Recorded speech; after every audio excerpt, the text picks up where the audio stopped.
Hello, everyone. My name is Shama. I am the Girls and Geese Program Director. We are super excited. We have our very first Real Talk discussion of 2022. We have three amazing individuals on here today with a wealth of knowledge that'll be sharing it with us.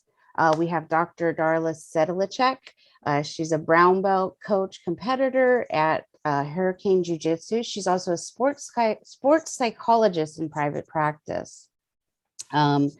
Next up, we have Celeste. Celeste is a personal fitness trainer. She's a lifelong athlete, a Brazilian Jiu-Jitsu competitor, and an Olympic weightlifter. So we're really excited to have her on as well. And last but not least, we have Nattie Boss of Body by Boss. She holds a Bachelor in Science in Nutrition.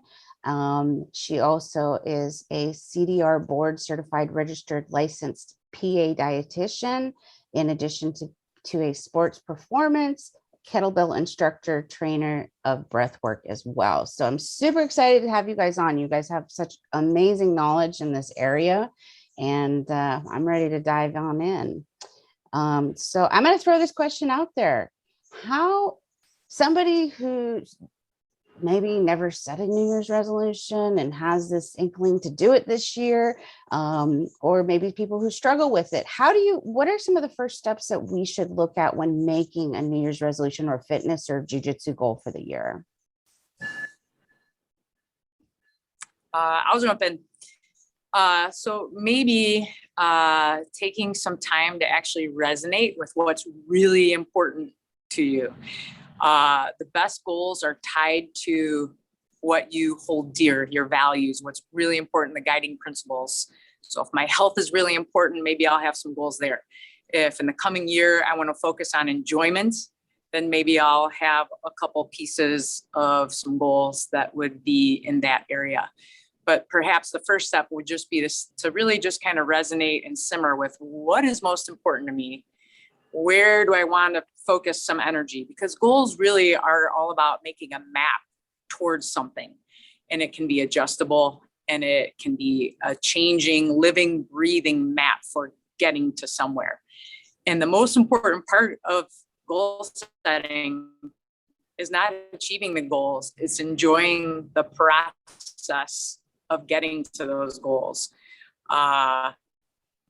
In all the research about happiness, it's not about once you accomplish something, whatever that thing is, it's the process along the way and the enjoyment of the work that it takes to get to something.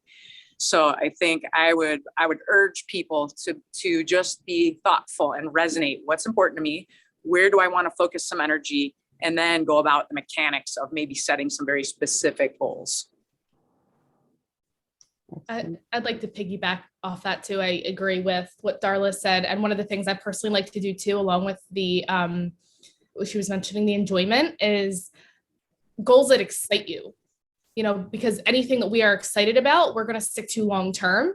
And I know that might sound maybe obvious, but, having worked with hundreds of athletes, a lot of the times I've noticed there are patterns where people set goals because other people are setting them.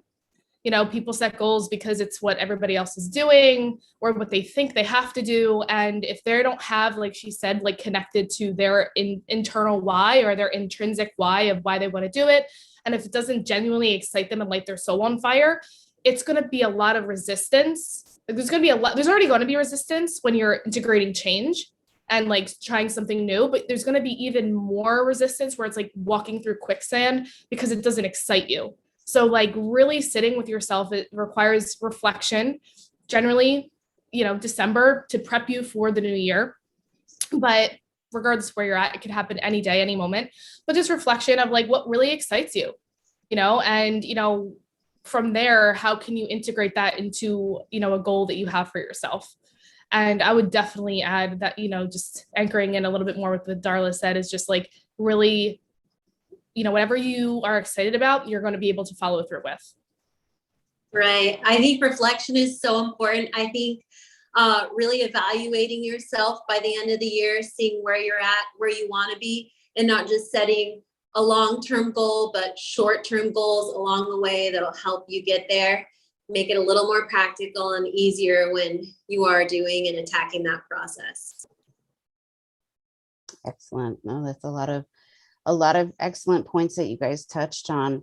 So what are the difference between, like, how can somebody distinguish between what is a realistic goal that's attainable or one that's maybe, you know, just kind of way off and super big that can end up becoming overwhelming? So what are some things that people should consider in identifying the difference between a realistic goal?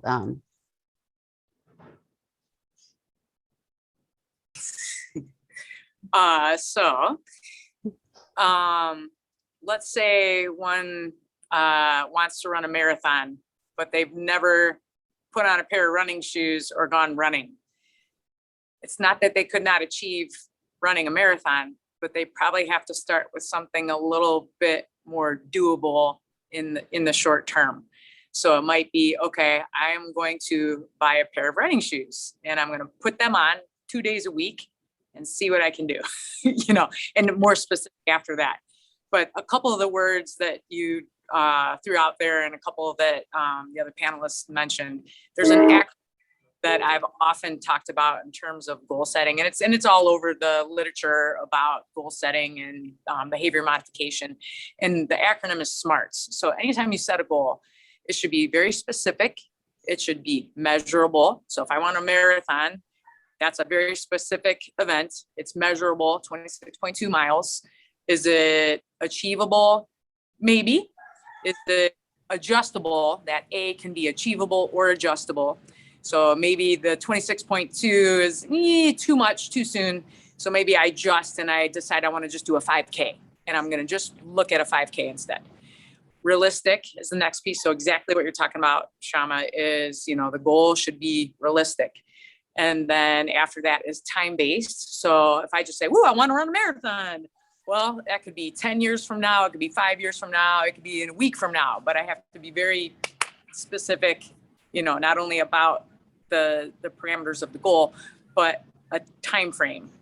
And then last but not least, what we've already kind of mentioned, all three of us, is that self-determined. So SMARTS: specific, measurable, achievable, adjustable, realistic, time-based, and then self-determined. So if someone's telling you, you got to lose 20 pounds, you know, okay, well, I guess I have to adjust my nutrition. Nope, it has to be, you have to want the actionable steps and the outcome. So you have to look at the process and the outcome, and it has to be something that you own, that you want. And if somebody's imposing it on you, you're already going to start with resistance to that. And because nobody likes to be told what to do. So you got to want it. So, okay. Yeah, I think nobody wants to be told no either. So sometimes with the clients I have that come at me with this crazy long-term goal, when I think of the practicality of the goal, I like to do exactly what you said, Darla. It's just, that's great. You can do that. We're going to start by doing this, which is a more short-term, realistic goal. This week, we're doing this. Next month, we're going to attack this goal this way. And then seeing how it goes from there, I think sometimes changes perspective a little bit as well. Yeah. Go ahead, Darla, or go ahead, Nattie. Oh, yeah. And I just wanted to add a little piece when it comes to realistic, from like a different perspective of like looking at just like what your schedule is and what your life is like. You know, one of the biggest things that I come into a lot is almost not just committing to a lot of goals at once for the new year and then like kind of overextending and then kind of falling short on them all because you haven't learned how to time manage it. But first being honest, like just honest of like, what does your lifestyle look like? Like, I'm a mom, like I'm a new mom with, you know, a 1-year-old. Sometimes there's, you know, people who are single moms with 5 kids. So like, you have to look at like, what is doable for you based off, again, I kind of come back to the same thing. We see, I'd like to have these like bigger goals, but like, if it doesn't make sense with your lifestyle, it's just going to add that overwhelm. It's just going to add that stress, and you're going to feel more self-defeated because you have this goal and you haven't really time managed. So it's like really just having that adaptable mindset around first working with what you have and the situation that you're in is number one is really important. And it's not that you can never add to those goals, but working within those parameters is really important so that you can build that momentum and start building that confidence, and then start like getting in that upswing to then maybe see if you can add some other goals or expand on those goals as the months go on. Because a lot of people up front, try to get set all of these goals too much too quick. They bite off more than they can chew. And then it just leads to this self-defeating cycle because they're unable to really manage just the one. So really prioritizing, like, what is the number one thing that you want to focus on this year? And, I know this is jujitsu focused, but like if you have a jujitsu goal or a fitness goal, or if you have a finance goal, or if you have a health goal, like what is your number one priority that you want to focus on to grow and to improve on this year? And then, start there, and then know that you can always add to that, but start with what makes sense with the lifestyle and the schedule that you have right now. Because that's the foundation of really balancing. Everything I do is from a holistic balancing lifestyle. So you want to make sure that you're not going to be dropping balls in other areas of your life too, just to pursue this one goal. No, absolutely. And you kind of segue me into the next thing I wanted to talk about is developing a plan of action. So what factors should people be considering when developing a plan of action and making these goals? So I think that goes back into the reflection process is, when you're reflecting what you're doing right now, what are your biggest obstacles going to be? And a lot of time, like Natalie said, it is going to be time. And like, even if you're not a parent, even if you're just a young professional, we're all strapped for time, especially when it comes to, I feel like we, create a life and a career for ourselves, and then health and fitness kind of falls just below that.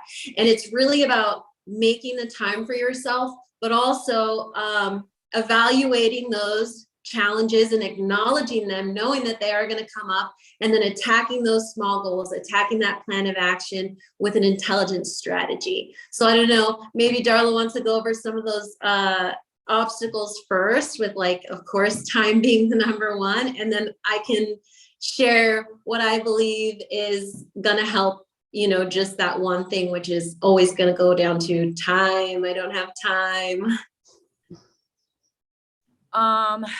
So there's two examples that come to my mind that maybe we can work through with regard to that. So one would be somebody that says, I want to be a world champion, right? And that is a very specific outcome goal. There are many process and performance goals that could be set along the way to get to that. If someone, like you said, all of you have mentioned, they have a full-time job, they have kids, they have this, they have that, they have all these different places to spend their energy, but it's super important to find a way to be a world champion. Perhaps recreating the wording of that goal to say something like, okay, yes, being a world champion would be nice. That's an outcome. That's not entirely within my control, but I will at least participate in IBJJF Worlds. I'm going to participate. Now I have control over that. I can sign up. I can craft my training routines and make sure I get to the gym, whatever as often as possible means to someone, but maybe they now need to commit to, say, 5 training sessions per week.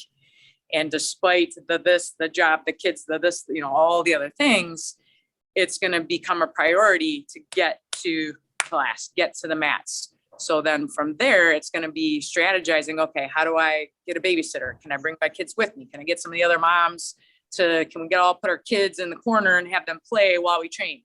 There's then a creative process for how do I efficiently use the energy and the time that I have and work towards that goal of participating in worlds. So that the time is energy. How much energy can I put towards creatively working with my schedule and brainstorming ways that I can do the things that I want to do because it's damn important to me and I'm going to make it happen.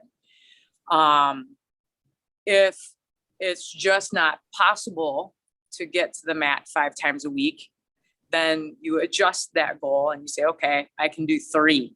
And I will do everything I can those 3 times that I'm on the mats to be very, very, the SMART goals acronym again. How can I structure what I do when I get to the gym in those 3 training periods to be very clear about what I need to accomplish within that training to improve my performance. And that's, I could talk about that forever. But it's the specificity of the steps that need to be taken, not just saying, I want to be a world champion. It's, I would like to participate in an IBJJF Worlds. And now here's that I'm going to have to start thinking about to get there. There's probably a bunch of steps, but the immediate one would be, I'm going to sign up and I'm going to start thinking about frequency of training. And I'm going to start thinking about what I need to do to have an optimal performance, which means an optimal experience. I'm going to enjoy this process. If it's 110% suffering, absolutely not. No, not going to work. So the time when I hear people, I don't have time. We all have 24 hours a day. And it's the energy that comes with the time, and how do you creatively structure what you do to get to do what you really want to do. And that's where, if I can't find at least 3 times to get on the mats, then maybe I really don't want to get to the Worlds. There's like the resistance where people, well, I want to, but I don't want to. I'm on the fence. Well, yeah. I want to go to the Worlds, but they don't sign up, or they wait until the very last minute, or they, find all kinds of reasons why it's not possible. So they say they want to, but then they argue for why it's not possible. And that's where ambivalence is huge. That's a big part of committing to something. It's a big part of motivation. It's a big part of the change process. There's literature upon literature about how all those things interact and intersect. What I'll say in conclusion is that time is a sneaky way to sometimes make excuses. I'm not saying that's not a valid reason to not be able to do things, but then you have to say, okay, I'm going to recreate my goal structure to something that's achievable. If it's just not possible in my perception to get to the mat 5 times a week, then what can I do? Can I do 3? And then can I commit to that and have a structure in place for those 3 training sessions that makes me the most efficient player I can be, so that when I step at the mat after I sign up for Worlds, I'm going to have a good experience. I love that. I think, attacking the journey just that way and not comparing yourself to anybody else, but I'll just stick to your example of Worlds, for example. It looks different for everybody. So when people say, and they compare themselves to adult competitors, we have to sometimes remind ourselves, like, hey, not all adult competitors are training 3 to 4 times a day, 2 times a day. There's so many successful adult competitors who are, I'll just use my training partner, Gabby. She's no longer with us, but Gabby McComb, who won Worlds this year for the first time at the black belt, was like so amazing to watch. She's someone who does work a job and have a career outside of jiu-jitsu and trains once a day. Sometimes a little bit of teaching in the morning and then training at night, but I've seen her compete for years and do this just that way. And then of course you have the other competitors who are training 2 times a day, plus their strength and conditioning. And I just feel like that journey looks different for everyone. So it's really about specifically finding something that works for you and your life, because you can attack the same goal a variety of ways. So I love that you mentioned that. Yeah, I'd love to add something too. Similar to what Darla said, one of the things I like to say is, it's never really a time issue, a time management problem. It's usually an energy management problem, which is what Darla was kind of saying. It's like, where we put our attention and our intention is where all of our effort is going. And then, when we're scrolling on social media, when we're doing little things here and there, taking up our actual time, because that's where our attention, our energy is going, then that's where it creates this illusion that we don't have enough time. But 24 hours, we all have the 24 hours. And I wanted to actually give a practical step-by-step process that I personally like to use when creating goals. So I want to kind of share that. So the first thing is getting clear on the goal, which we've kind of been talking about. So like, what is the goal that you want to attain? The second step to that is I like to really reflect on what is my why, which I mentioned earlier. So like, what is the intrinsic motivator? Why do I like really attaching it to why I really want to sacrifice other aspects? I'm going to have to say no to other things if I'm saying yes to this thing. So really, why does this matter to me? So, which is my favorite, is then I address what mental blocks present themselves. What mental blocks present themselves when I sit with myself and I tell myself I have this goal of going to Worlds, right? Like using the same recurring example, I have this goal of going to Worlds. What is the mental blocks or limiting beliefs that are coming up? Because it is impossible. Like we can only will ourselves so far, and people have willed themselves and won Worlds. But again, are we enjoying that journey, getting to that goal? If you're willing yourself and putting that self-imposed pressure to get there. So it's really important to like address those mental beliefs. And so really assessing what comes up. Is there a belief deep inside that says, I don't really think that I'm worthy of this. I don't really think I deserve my belt. That's going to create hesitancy around you signing up for Worlds. Do you have, which is a really, really big restriction I see on athletes, is age. As soon as they hit a certain age, all of a sudden age means you're incapable. This is a really big limiting belief that comes up a lot. And so long story short is the goal, the why, getting clear on the limiting beliefs, taking it a step further. What I like to do is I like to actually rewrite these limiting beliefs directly into positive affirmations that make sense towards that belief. And then because that's just a mental strategy to rewire the mind, in order to actually rewire the body quicker, you have to go into the subconscious. So if you want to really double down, I do breath work with these beliefs to really get into the subconscious, to change the beliefs at the level of the nervous system, because it just kind of accelerates that process. And then what I like to do is create clear metrics of how you're going to track your goal. So how are you going to track your goal? So similar to what they've both been saying, I'm going to be training 3 times a week, and maybe I have a jiu-jitsu journal that tells me, when I'm drilling this extra day or I'm doing strength and conditioning. How are you practically tracking your goal? Because if you don't have any tracking metrics, 3 months goes by, you can't actually look on your past progress to see what's working, what's not working, to make adjustments. So you have to have some type of tracking. And then I personally also think it's really beneficial to also resource an accountability system. So this is both external and internal. So just making that internal commitment to yourself. Maybe it's the affirmations is usually a really good internal accountability of like, this is why, a reminder I keep showing up for myself. And then the external is maybe you talk with your jiu-jitsu buddies, your teammates, or somebody who competes a lot as well, and say, hey, I really am looking for an accountability buddy. Whenever I miss a day at the gym, I want you to call me out. I want you to call me and let me know, check in with me, because like I'm supposed to be here. Right. So like creating that as well. And then if you really want to take a step further, and I know this is a rigorous process just for goal setting, but this is what I really like to do because I feel like it really plays a huge role in the, sustainability of it. But then really, I like to write a commitment letter. So once I have these things, I write out what my goal is, my why, the affirmations, the how I'm going to stay on track, how I'm tracking, what my accountability system is.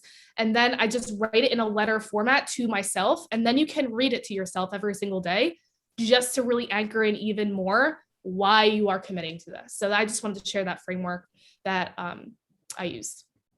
No, I think that you nailed a lot of things, and that so my next thing that I wanted to tackle is how do you stay motivated when you just don't feel motivated? What are some things that you can maybe offer advice to for somebody who's just I'm having a hard time executing this plan. So I got my plan, but now how do I execute it? How do I stay motivated when I'm just not feeling that motivated? I'm so glad you brought that up. I love telling everyone, like, especially when they ask all of us, how are you doing this? How are you so consistent? Well, it really boils down to routine because there's no magical answer. The answer is you don't. You wake up and you don't want to go train, or there's nights where you just don't feel like it, but you have to, you have to find some discipline within yourself and remind yourself, like we went over motivation and all that stuff, that's going to go away. That's going to fade a little, especially when you're tired and you're in this bleak routine sometimes. But that's where you have to really use all your other tools, like Natalie was saying, breath work and all these things that you can add to your routine that'll help with that kind of stuff, because that stuff will come up. And the answer is discipline. You have to just find a routine and stick to it. And nobody ever leaves the workout feeling like, oh man, why'd I do that? I feel like once you're there at the gym, you feel good, and you feel good after. Naturally, you have all these endorphins flowing through your body, and nobody ever leaves regretting their training or their workout. I'm glad you brought that up. And I think also there's a big place for giving yourself permission to not want to do things. So when someone is struggling, and if they are, having that boxing match inside the head about, I want to do this, but I don't want to do this. I want to do this, but I don't want to do this. I think that's where people can use a mindfulness approach and just stop and pause, take a breath, and okay, do I want to do this? Do I really want to do this? Do I want to go to practice? Yes, I think I do. Okay, I'm going to get my gi together. I'm going to put it in my bag, and I'm going to I'm just going to get in the car. And if I just get in the car, then I'll get myself there. And then once I get there, if I feel like I want to stop after warm-ups, then I'll stop after warm-ups.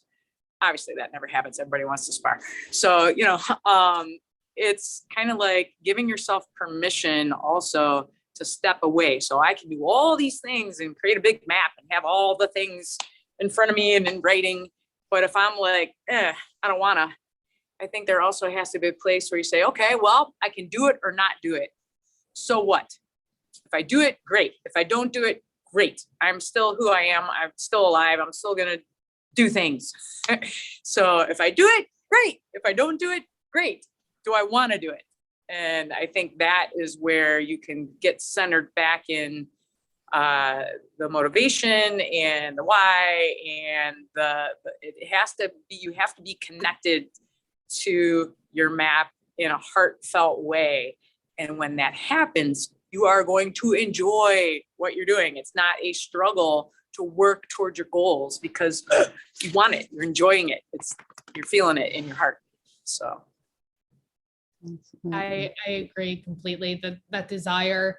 And that just goes back to what she was saying, like just the why. When you're connected to the why, it's really easy to show up. When you're unclear on that why, then then the motivation, sometimes you can fall victim to those waves of motivation. But then also I really like what Darla said, permission-based language for yourself is really important. It's important to be consistent. And this is one of the things that has really changed my life, having been an ex-perfectionist and overachiever, years and years and years, and a lifelong athlete, falling into those cycles. One of the things I realized I did for a very long time was like discipline from self-criticism. So it's kind of like discipline because I felt like, not even just like I had to, but just kind of like, it's the way I have to do it, versus not taking the time to tune into my body and to really assess and to use that mindful approach to say, like, what is happening? Like, even if I do decide I still want to go to class, what is happening? There's obviously a resistance that's telling me stop, and I'm pushing through it. It's only going to mean most times I end up crying on the mats. I end up having a bad workout on the mats, which perpetuates that negative thought cycle afterwards. Cause I'm like, I'm not enough. I suck. I should quit. But if we give ourselves permission to kind of, just feel into it, and that's a really important part of the process, whether or not whatever we decide to do. But I switched this perspective of like this critical discipline to a self-loving discipline. So it's like this, and this is a really, really important concept of just like the discipline has to be there. End of story to start a goal. You need the discipline, but can you do it from a place of self-love, which includes honoring all aspects of what your body is telling you? discipline is also whether you're working towards going to Worlds and you want to go 5 days a week, and that's your training schedule. If your body is telling you a hard no, that it should be a rest day, well, self-loving discipline is honoring your body and taking that rest day. That's part of the journey to get to that goal. I mean, this is a very deeper approach, but there's a lot of layers to it, but that's just one thing I wanted to mention, because discipline, I used to be that person who was like discipline, but at the expense of really understanding my internal landscape and listening to my body. It was just like, I have to go to the gym because I told myself I was going to the gym, versus I don't really feel good today, so maybe I should go a little lighter. Mm-hmm. Or find a way to show up for myself in a different way. No, absolutely. And what can you add on? So in the process of our goals and attacking our plan, when we do experience those times of, what, I'm allowing myself permission, and today my body hurts, I need to rest. How do you approach those perfectionists who are like, oh, plan, goal destroyed, didn't go, I blew it, so now tomorrow, why go? The next day, why go? How do you coach people through those repetitive habits? Oh, I love that question. This is something that I adopted within my own self too. And I call this, I don't know if it's an actual term, so if it is, I'm not trying to take credit for something. I'd never heard of it. I just kind of created it in my own mind. But I call it minimum viability. And basically it's creating this ideal goal of what I would want. So if I want to, go to Worlds, and an ideal training schedule is 5-6 days a week with 3 days of weightlifting, that would be a perfect scenario. But then minimum viability is basically creating almost like plan B. It's like, what would be a plan B, minimum viability, where I would still show up for myself, but give myself grace in case things don't go according to plan. My car breaks down, I'm not able to go to training, right? If that falls outside of my going 5 days a week, did all my progress go out the window because I didn't meet that goal? No, I had this backup plan to really kind of help me have this adaptable mindset. Because when it comes to perfectionism, the number one thing is we are too rigid in our mindset. We are too rigid. It usually comes from the way that we were raised in rigid boundaries. And so we have to just learn how to integrate more adaptability, more fluidity. And this plays direct improvement and, direct correlation to jujitsu, because you need to have both pressure, right? Pressure that, force, the rigidity, and you have to be fluid, you have to be flowy. And so that's what I really like to do, is focus on, and I'll help them create like a minimum viability. So I was like, if everything was going completely to shit, what would you have to do to show up for yourself, to check it off, to say, I still showed up for myself, even if it wasn't to the ideal version? So maybe, like for me personally, 3 times a week, kettlebells for 30 minutes. That's my minimum viability. Like if I'm not able to make, jujitsu, or, I got sick this whole week, so I wasn't doing any training. I actually didn't even do jujitsu. So I have 2 viabilities. Sometimes my minimum is doing 200 push-ups a day.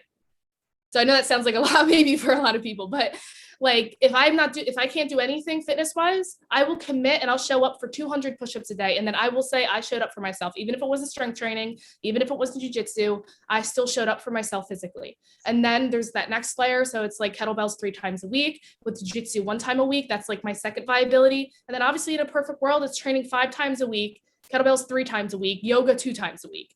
So I don't know if that answers your question, but I call it like a minimum viability, and encourage athletes to kind of create that for them based on what their schedule is, and also let them change it week to week if their weeks are different. Because, I look at my week on a weekly basis. I look at my schedules on week to week. Sometimes you might have a couple appointments one week.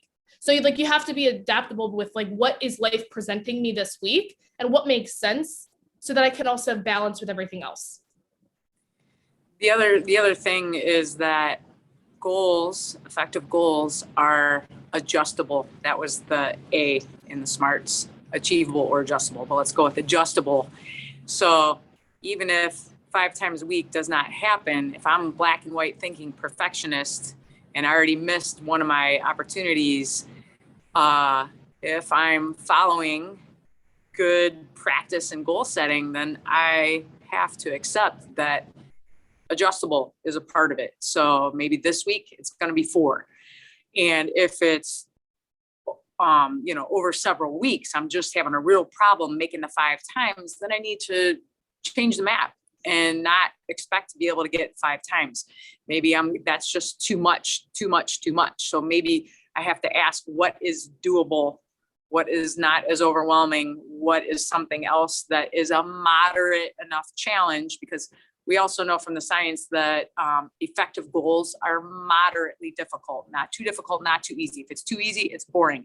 If my goal is to brush my teeth every day, that's a goal. I'm already going to do that. Okay. Obviously I'm being sarcastic, but you get the picture. So moderately difficult is what is the appropriate amount of challenge. So if 5 times a week is just too much, then I have to scale back, adjust that particular piece of the goal, which is training frequency, and try something else. So maybe I back it up to 3, and then I find some success with that. And then I feel more competent and more confident, and then say, woohoo, okay, maybe I can shoot for 4. Threes, I'm doing good. 3's good. 3's good. So let's see if we can add 1 in. So many times it's, backing up a little bit, see what can happen, and then move forward again with maybe adding something in. But that flexibility and adjustable stuff also can be very hard for people that are anxious. So on the mental health side of things, if people struggle with anxiety, if they have trauma in their backgrounds, very often goal setting is at a deep level, perhaps a place where they start to feel danger, Will Robinson. So especially if it's something that feels like it's imposed and I'm being backed into a corner, fight or flight, whatever, all the different parts of anxious and nervous system issues. So oftentimes, again, goal setting in some ways, I don't know how to put it, but if it can be a soft map rather than a hard, you got to do this map. It's like, okay, here's some ideas. Let's see what we can do. Woohoo! Let's have fun along the way. Especially for people that, have been hard with various experiences. So, yeah. So in making these goals, it's inevitable. We're going to hit obstacles. So how do you kind of remove that pressure of achieving these goals in order to allow yourself to achieve, them at whatever level they're going to occur? Like, how do you get rid of that pressure? You're telling everybody about your goals and that accountability that you put out there. I think it goes back to what I mentioned. It's like, I can do this or not do this. I'm still a good person. I'm still, I exist. That's all I need to do. I could sit on this bench and meditate for the next 48 hours, and that's okay. I don't have to do a damn thing. So we get so caught in go, do, that we forget about the pause and just be. So I think that ties to the permission. I can give myself permission to do nothing, and eventually I'll want to do something. So it's, I can do or not do. Yeah, I think that goes back to like fear of failure. Some people avoid setting goals altogether because they fear that they're going to fail at their goals. And I think I like to just remind people like, hey, you're right here. Your goal is to be right here. If you can make it anywhere from here to here, maybe you don't make it all the way to here, but if you're here, you're better than you were when you were right here. So it's about looking at the whole picture and giving yourself credit and, positive self-talk and not comparing yourself to others, but just kind of eliminating that fear of failure by giving yourself a little credit on becoming better than you were and everything you have to gain from the journey of practicing your routine and staying disciplined and using all those positive affirmations to kind of go from where you were to where you want to go. Being closer to the goal is better than, fearing failure and not trying at all. Yeah, exactly. I love that. And there was one thing I wanted to add. The question was obstacles, right? Oh, yeah. So one of the things that I found is really helpful is, this pressure really comes down to, it's just an inner critic. it's an inner critic that has often, been created from our past experiences. Like Darla said, a lot of, trauma or conditioning, we develop this inner critic that is what puts pressure on us. And, when we are operating from that inner critic, it's really hard to find the joy and the excitement in that. And it just kind of usually shoots us in some type of trauma response, whatever our patterns end up being. And regardless, whenever we're operating from those trauma responses, we're not going to be operating from our present, from our power, and we're not going to be able to make the change that we're looking for. So it's important that we pause, get into the present. But what I like to do is when you notice it's the inner critic, and most of the time, even though it's a lot of subconscious stuff, we're pretty aware when we are talking like crap to ourselves. Like when I survey women and talk with women, like they're pretty aware of the thoughts and the language that they use to themselves every day. And so it's a really simple switch of like, you have your inner critic, but like, what if you could also have an inner coach? And like, what if you could call upon and resource your inner coach when that inner critic is present, right? And what is a coach? I like to think of, I will do the caveat that there are, not the best coaches out there, but think of a really good coach, somebody who's really supportive, somebody who, has your back, is, in your corner when you're down on yourself. They pick you up, they cheer for you, right? We get to have one of those internally. Like we get to be our own cheerleader, we get to be our own coach. So just like we rely so much on this inner critic to like dictate everything that we're doing, it's just a matter of like in that pause, in that awareness, and in that moment of stillness, that's really important to create separation from that critic. And then through choice, we can choose to call upon our inner coach.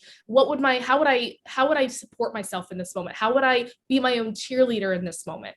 And that's a practice I like to use and teach my students as well, is like when that inner critic's present, the first step is always creating space from the inner critic, because when you're with it, it feels very overwhelming and it makes you want to shut down. So like creating space, which I use breath work for that, and then call upon your inner coach, and you can get really fun and creative with it and like literally create like a personification. Like, what's your inner coach's name? What is he or she dressed like? Like, what is her music? Like, bring richness to it just so you can really just have fun with it and, take the pressure off and just have a somatic practice and resource that you can use. Absolutely. So Darla, you kind of touched on it. You touched about the I guess the downsides of making these resolutions, especially for people who have mental health. What are some of the other, should we be making resolutions? Are we setting unrealistic expectations for the year? Like, I have to do this. Like, what are some of the other downsides to setting these New Year's resolutions that are,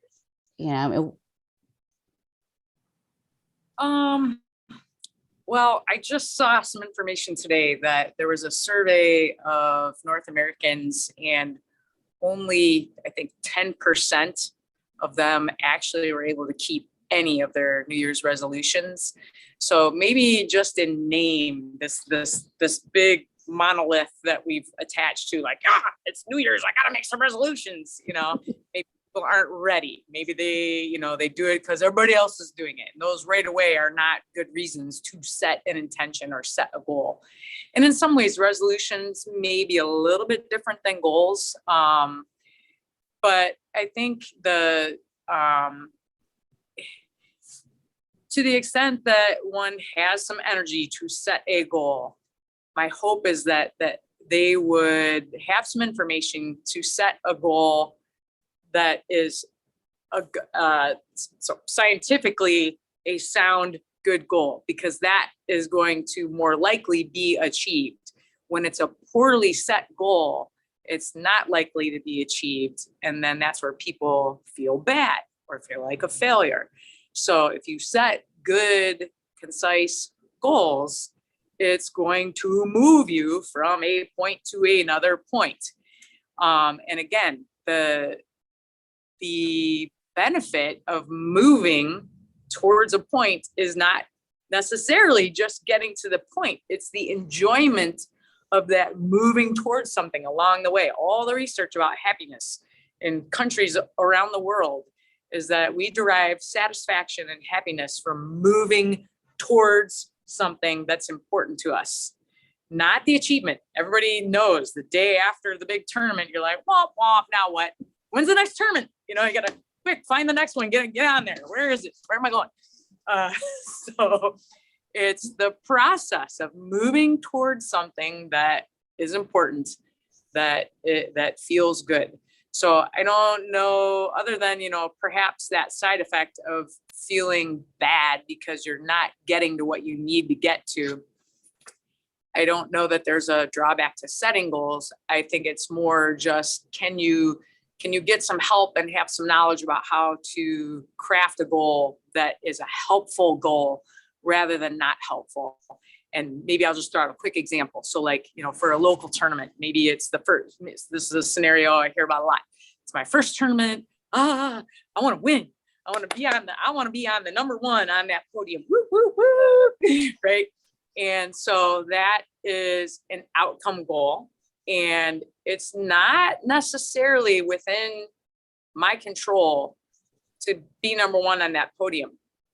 What is within my control is to show up to the tournament, sign up, be as well prepared as I possibly can be, and have a plan in mind for what I'm going to do when I step on the mat. I'm going to execute this takedown. I'm going to get to side control. I'm going to attack the far side arm, and I'm going to finish with an arm lock. You know, so having a very specific plan, drilling, and maybe the tournament's a month away. So for the first week, I'm going to drill specific things when I'm at practice. For the second week, I'm going to drill some other things. The week before the tournament, I'm going to make sure that I am rolling with as many people as possible, and blah, blah, blah, you know, there, and that could get real more, you know, much more specific, but I'm going to try to be concise here. But helpful goals. If my only goal is I want to win the tournament, that is not a helpful goal. It's okay to want that, but the goals have to be, what am I doing specifically when I get on that mat to have the best performance possible? And that's the specifics, the measurables, the adjustables, and on and on. So you could have a goal for each practice. You could have a goal for the month leading up to. You're going to have your goals that are specifically related to the techniques that you want to execute. You're going to have your goals specific to your nutrition and your resting plan. Rest, everybody overlooks the rest part. But what I eat and how well I rest the night before the tournament are two of the biggest indicators of how I'm going to perform. Mm-hmm. So helpful goals versus unhelpful goals. And there is a science to that. And that's what I work with people on all the time. Makes a big difference. So I love that acronym, and being adjustable is so good. And I agree with you, Darla. I really don't think that, you know, setting a goal, even if you are like shooting way over the top to the moon, is going to be a negative thing. So I agree. I think, you know, sometimes we set a goal that's crazy. When I started jujitsu, when I was a white belt, I had this really ridiculous mindset of, oh, I'm going to get my black belt in 5 years. And so I put a timeline on there. And anyway, yeah, you adjust. You know, here I am. Next year, I'll be training 10 years and I'm a brown belt. So, you know, maybe that didn't happen at my 5-year mark, but here I am, you know, amongst the stars. And I think that, you know, adjusting is like the most important part. I really do. And I love that acronym. I never heard it before, but I love that. I'm going to have to steal that and study up on that, Darla. For sure. It's super helpful. Awesome. Yeah. The only thing I was going to add, I totally agree with them that I don't feel like ever an issue or, you know, something negative about setting a goal. I just think, like Darla said, I think it's this idea sometimes of like the beginning of the year being like, it's like this whole new thing that has to come about. And I think sometimes that gets people hung up. Like, really, I think if it makes you more likely to stick to a goal, it might just be helpful to just think of every moment and every day is just a new day to choose you and to choose what you're working towards. Like, there's really something crazy about like December 31st, the previous year, to January 1st. It's like this whole new thing. It really is just another day. And when we get hung up with like this idea that this year and like attaching this time frame that like, all right, I didn't do everything I wanted to do by this exact date, like I'm a failure. It's like just the next day, all you got to do is just commit to the same thing that you were committing to and just show up again and like just show up again. So just like, that's the only thing. Goals in and of themselves, I feel like there's never a bad thing about setting goals. It's just sometimes the way that we view the beginning of the year, it's like, it doesn't have to be this like new complete change of events. No, absolutely. So Darla, you touched on it again. So now you've won. Oh, wow, I'm a world champion. What do we do from here? Like, what's next? Like, how do we move forward and continue this forward movement of growth? Like, what are some things that you guys can come to mind that you can offer people who have achieved that goal and are feeling that after kind of, okay.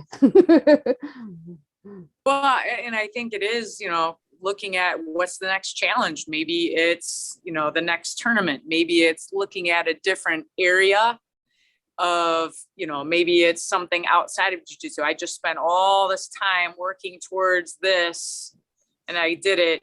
Now, maybe I want to refocus my time somewhere else. Maybe I'm going to start growing a garden in my backyard. I don't know, whatever it might be.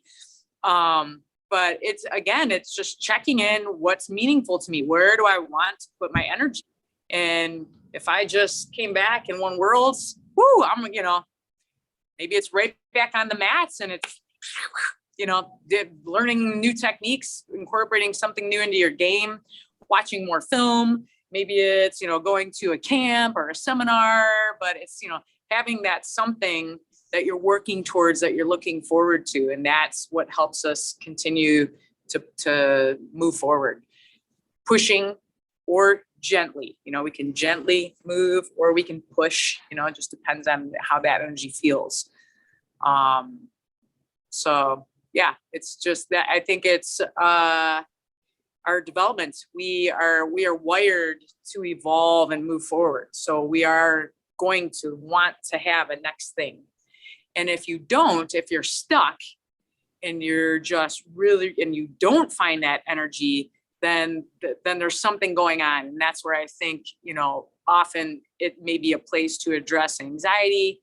Perhaps there's a relationship issue that someone is stuck in and their energy is getting caught up in that. And then it just infiltrates and now I'm stuck everywhere. So when people are stuck in any kind of way, I think they have to get really honest about what is it?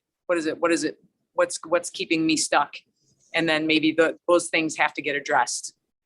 I agree. If you set a goal and you crush your goal and that's not motivation enough to keep going or set new ones, then there's definitely something else going on there. Awesome.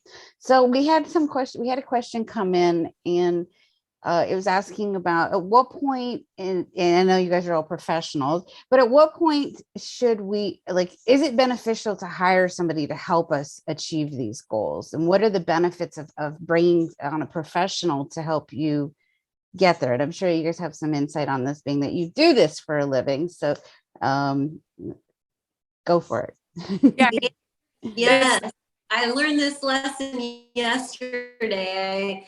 I told my boyfriend, hey, I need to go get a hand car wash on my new car. And so he took, what I meant by that was I want to go to some professionals, not the drive-through. And he took me to a car wash where I had to wash my own car. And I'm like, man, I suck at this. I took forever. I got all soaking wet, soap everywhere. So yeah, there's so many professionals out there that offer help. Leave it to the professionals. Their job is to eventually, should be the goal, to teach you, train you, but also give you enough knowledge to be independent and be able to work through and navigate these things on your own. So I think one thing to keep in mind when hiring a professional is how much are they educating you along the way. Make sure they're telling you how, make sure they're telling you why, so that you can learn and ultimately be independent and do things on your own. And I think that looks like, whether it's a training professional, I see a lot of mental coaches lately.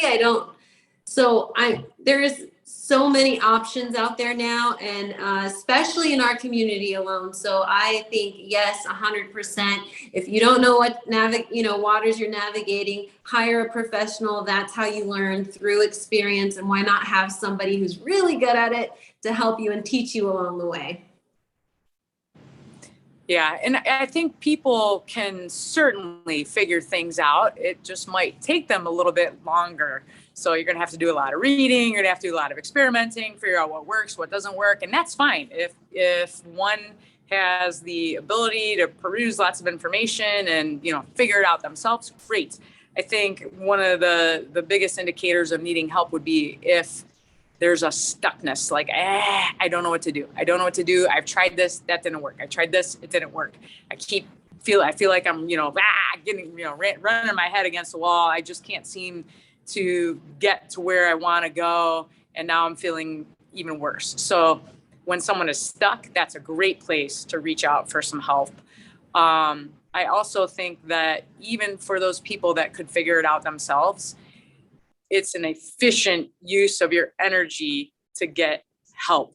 So rather than me having to spend all this energy, laying the groundwork, figuring it out, reading all the things, if I can get some help from someone who, has already done 10, 20 years of this, we can get right to it and off to the races. Here we go. So I think that it can be an efficiency issue to have somebody assist in this process, for sure. Yeah, I totally recommend getting professional help. There are going to be, great people that are going to help you. I think you should find somebody that you vibe with. I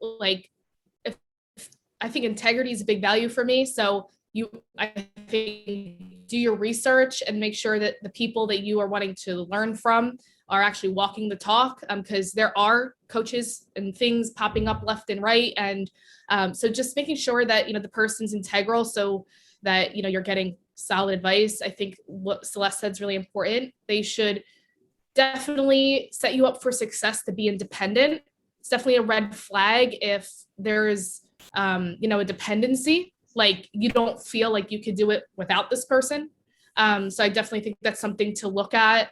If they don't empower you and just want you to kind of follow their guidebook and, offer no tools for independence, that's a red flag, because you're not going to feel empowered. You're going to feel like you need that person. And I just wanted to share this because this is how I like to think of investing. This is where you are, a professional. They've basically been there, done all the research, got all the education, did all the experience. They'll streamline your process from where you are to where you want to be.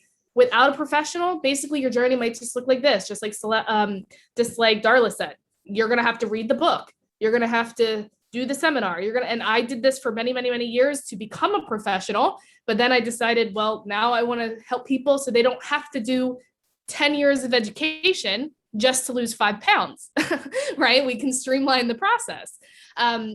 So I just want to kind of share that because I know investing in yourself is a big topic, another one for another day.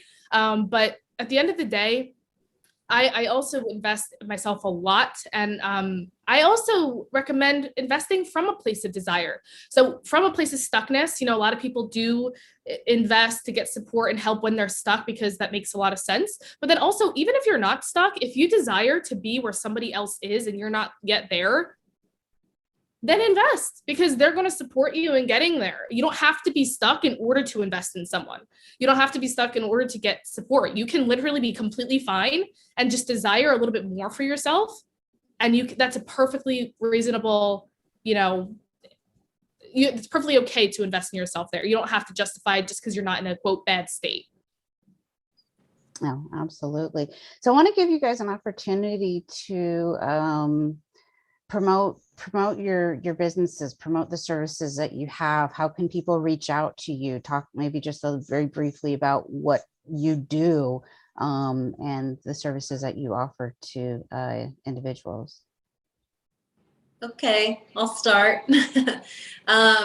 So I own Celeste Gauge Fit. I have a website.